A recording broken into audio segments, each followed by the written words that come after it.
Okay, World Economic Forum puts out this global risk report every year.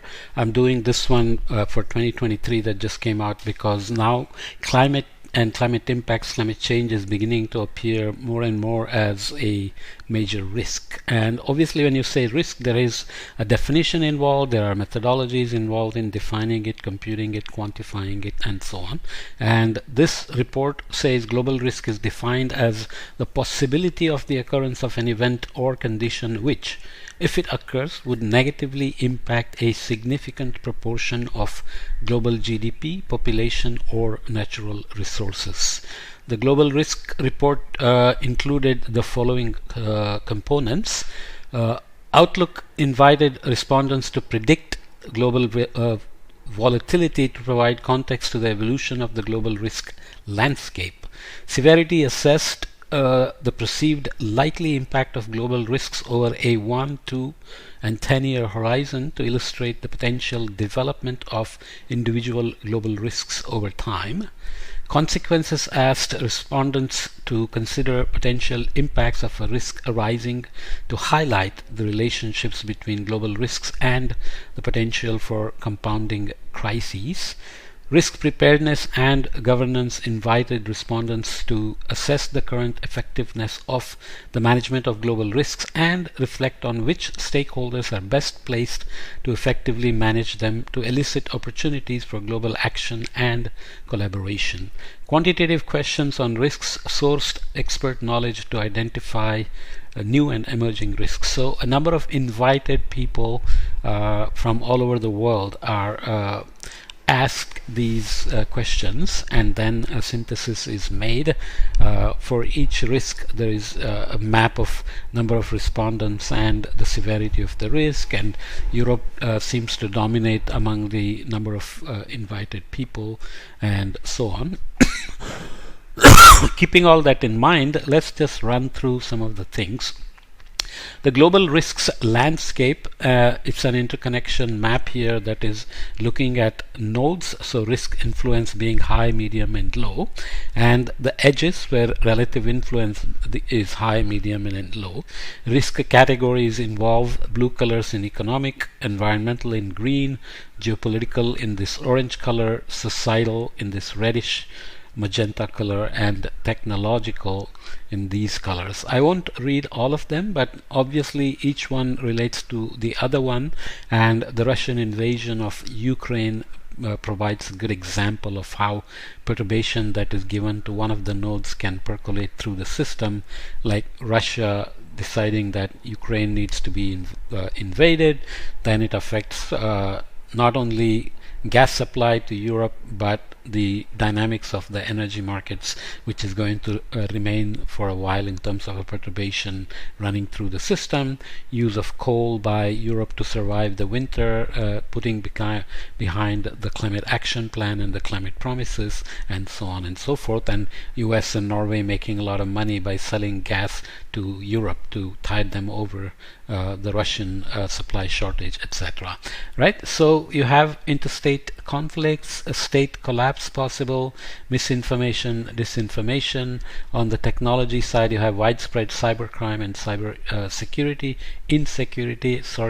digital inequality, digital power concentration, and here you have erosion of social cohesion, which we will look at, interacting with severe mental health deterioration, infectious diseases. We just dealt with COVID and its aftermath, and China is still reeling under COVID, and the rest of the world seems to want to move on, but we are not clear if if COVID will allow us to move on. And of course, there are chronic health conditions which are related to employment crisis, but also to climate issues or environmental issues. So environmental impacts, damage, incidents, failure to mitigate climate change, biodiversity loss, natural resource crises, and so on are going to feed into societal factors like natural disasters and extreme events, large-scale involuntary migration. So climate displacements are being discussed more and more, with social scientists saying that's not always a good thing, and so on on and so forth.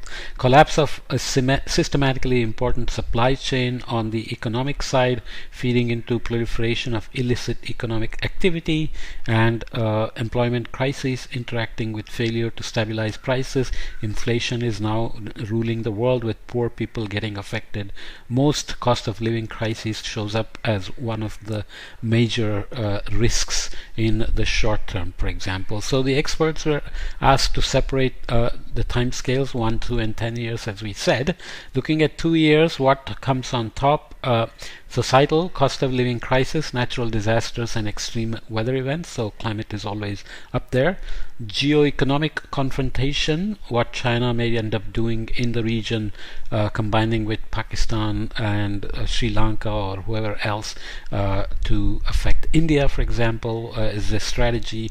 Failure to mitigate climate change, erosion of social cohesion and social polarization, large-scale environmental damage incidents, failure of climate change adaptation, widespread cybercrime and cyber insecurity, which has already happened, natural resource crises, and large-scale involuntary migration.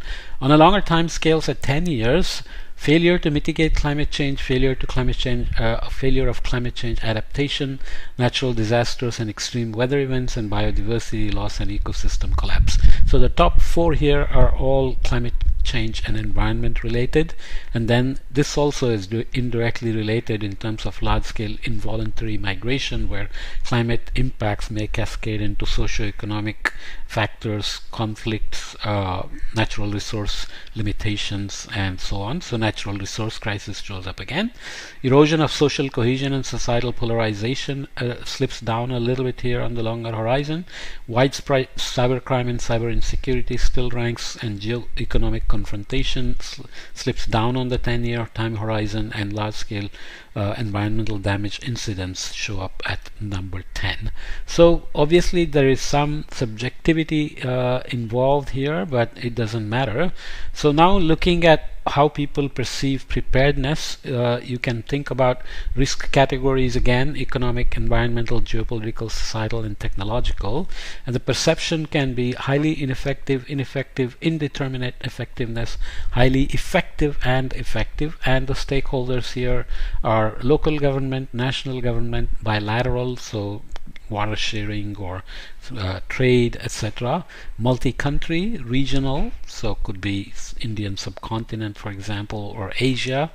International organization, business, and public-private cooperation. I won't read all of these, so you can look at risk preparedness, and they were asked, please indicate the current effectiveness of risk management, taking into account mechanisms in place to prevent the risk from occurring or prepare to mitigate its impact. And risk governance, which set of stakeholders can most effectively manage the risk. So these are the perceptions around preparedness and governance. And the risk names range from terrorist attacks and infectious diseases to interstate conflict and where that perception comes from, digital power concentration, erosion of social cohesion and societal polarization, natural resource crises, and failure to mitigate climate change, and of course failure of climate change adaptation. So risk perceptions vary, so you can see that effectiveness and high effectiveness are there. The highest, for example, for terrorist attacks and infectious diseases. For whatever reason, people believe governments are ready for this. Risk governance here, so again, looking at the stakeholders, you can see various players are involved. Maybe this is true in the sense of global cooperation on airport security, transcontinental train securities, shipment securities, and so on. So maybe that does well. But if you go down here in terms of climate, failure of climate change adaptation, and failure of to mitigate climate change, the perception of highly ineffective and ineffective are very high, and neutral is there, and then highly effective and effective are very small in these cases, and again various stakeholders are involved here in being so unprepared in the risk preparedness according to these invited experts. So you can go through these and just keep those in mind, because obviously you cannot track all the details, especially in terms of how the location of the respondents affected the response. So if you're living in Africa or Asia versus US or Europe, your perceptions on these things may be very different in terms of preparedness and risk governance. Okay, so those things have to be kept in mind. Severity by stakeholder over the short term. So look at government versus business. So how do people rank the severity in this case? Cost of living crisis, governments are worried about it in the short term for 2 years. Natural disasters and extreme weather and failure to mitigate climate change show up again even in the short term, because each year is getting more and more devastating in terms of extreme events, and this is now not only a global south problem. Even Europe got hammered with floods and droughts and fires and billions of dollars in losses. So that shows up here obviously for governments. Geoeconomic confrontation, failure of climate change adaptation, debt crises, erosion of social cohesion and societal polarization. For the US, this is now being talked about more and more, with almost 50% of the people believing that in the US there is a civil war imminent. Failure to stabilize price trajectories, widespread cybercrime and cyber insecurity. People worry about this, and the loss due to cybercrime is growing year by year. Governments worry a lot about it. Prolonged economic downturn. So projections from IMF and World Bank always play into these as well. On the business side, again, cost of living crises is up there. Natural disasters and extreme weather, but geoeconomic confrontation moves up because of maybe the difficulty of doing business in a globally connected economy in some places. Widespread cybercrime and cyber insecurity jumps from 9 here for governments to 4 here. Large-scale environmental damage, on the other hand, drops from it's not even here, sorry about that. Erosion of social cohesion and societal polarization is even higher for the businesses. Failure to mitigate climate change, natural resource crises, debt crisis, and failure of climate change adaptation. Again, remember the color code: economic, environmental, geopolitical, societal, and technological. So the risk perceptions and what they are willing to do for it will depend on their own ranking and perceptions. National risk perceptions for interstate confrontation, which shows up among the crises, for example, in terms of perception of risk and preparedness, perception of risk, preparedness by local, national governments and so on. Which 5 risks are the most likely to pose the biggest threat to your country in the next 2 years? So if you go here, the rank of geoeconomic confrontation is ranking at, let's say, somewhere around 15, and for China that is number 1, and US is number 1 as well, and these are playing out in terms of how each country is trying to put up barriers and protections, and same for Brazil down here for whatever reason. And in terms of interstate conflict, the ranks, so this is geoeconomic confrontation, this is interstate conflict, so I don't know why this ranks as number 1 here. Obviously there is always some level of paranoia, but you can see that various countries perceive this as well. But fortunately here that is lower on the scale, because these are nuclear powered states. Pakistan always lives in the sense of interstate conflict being a major national risk perception as well. Okay, national risk perceptions for climate action. Which 5 risks are the most likely to pose the biggest threat to your country in the next 2 years? Which 5 risks? Failure of climate change adaptation is ranked very high here and here as well, and lower over here. China somehow ranks it much lower. Failure of climate change mitigation ranks higher here and still lower for China, but higher over here as well. So you just have to stare at this for a while and try to see where those perceptions may come from. Australia, for example, ranks the risk perception at national scale for both climate change adaptation failure and climate change mitigation failure, and yet the government is always trying to debate whether climate change is real, whether it's man-made.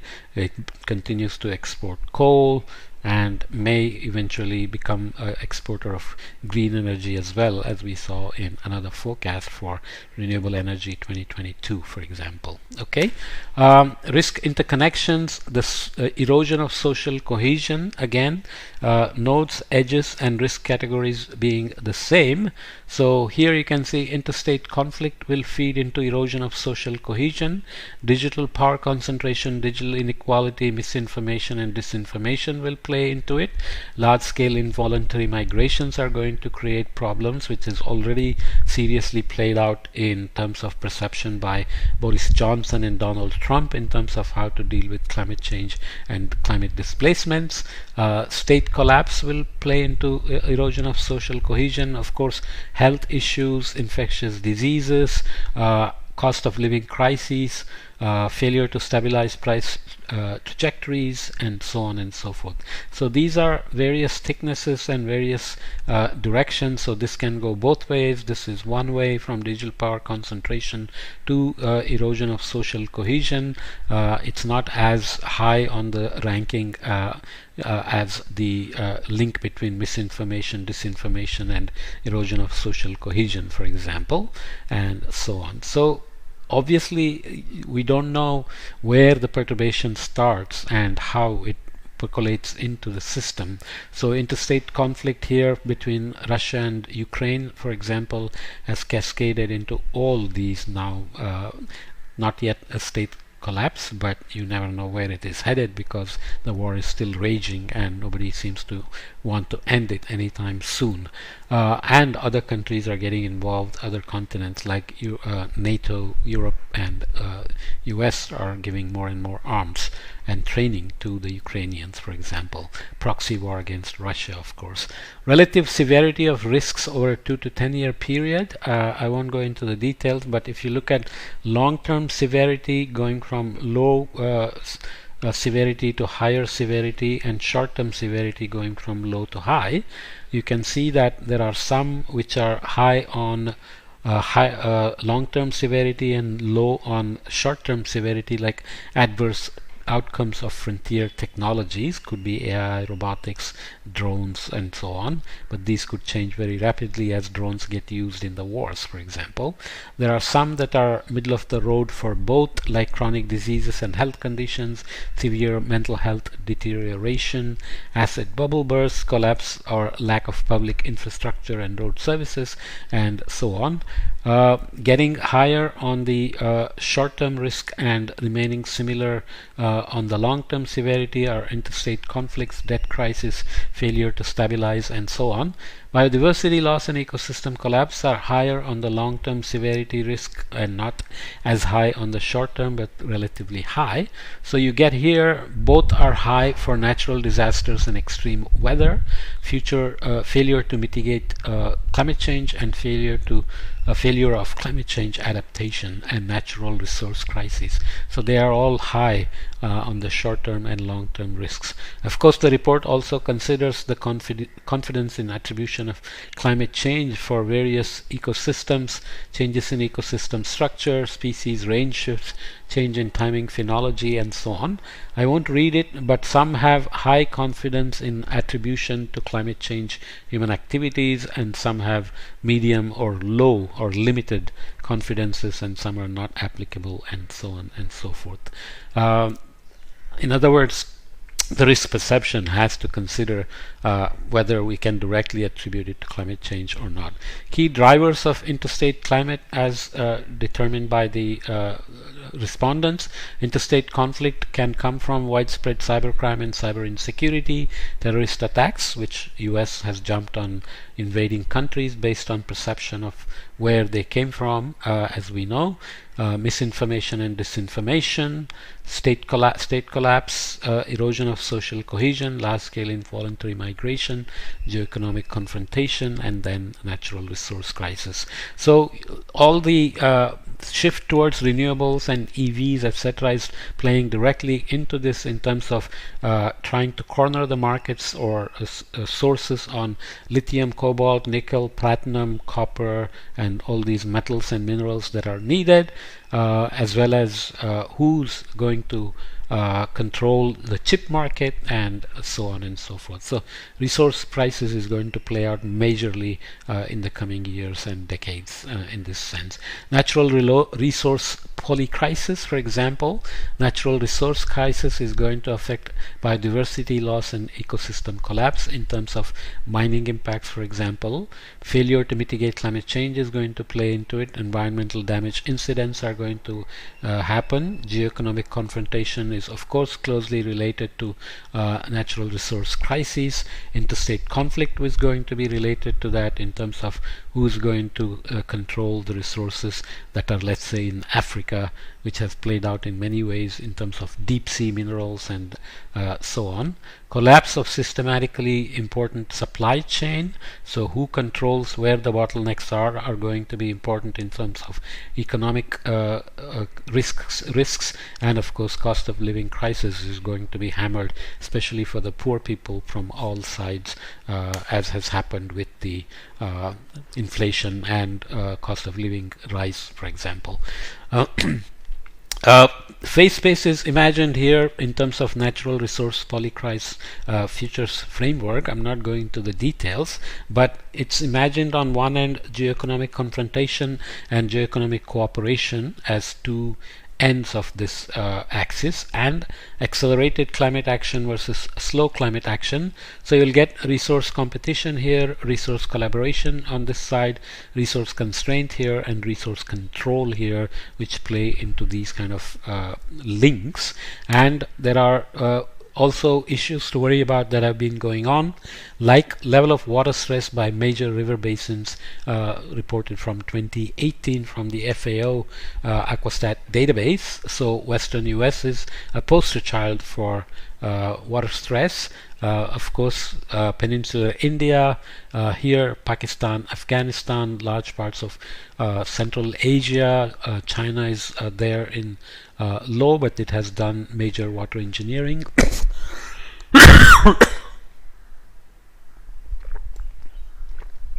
Africa and Middle East face severe challenges as well. So these are already in the critical scale of water stress, especially this region of India as well. Unfortunately, even the high rain regions of the Western Ghats play into this, because the rain shadows on the eastern side of the Western Ghats, some districts you go from 6 meters of rain in the hills, mountains, to less than 100 millimeters in a season as you go into the rain shadow. So these are very important. Level of water stress from Sustainable Development Goals 6.4.2 by major river basin. This is reference year 2018. It is calculated as the ratio between the amount of total freshwater resources withdrawn in the three economic sectors, so agriculture, service and industry, and total renewable freshwater resources after detracting the amount of water needed to support existing environmental services. Okay, so it's a long report, but I have obviously reduced it to a brief introduction and hopefully covered all the major points. But anything that you feel you are more interested in, you obviously can go to the report and follow up. There are large number of references and more details. Whenever you project into the future risks, there are uncertainties and perceptions and subjectivity. So obviously you need to figure out your own way depending on what your needs are for a risk map. Okay.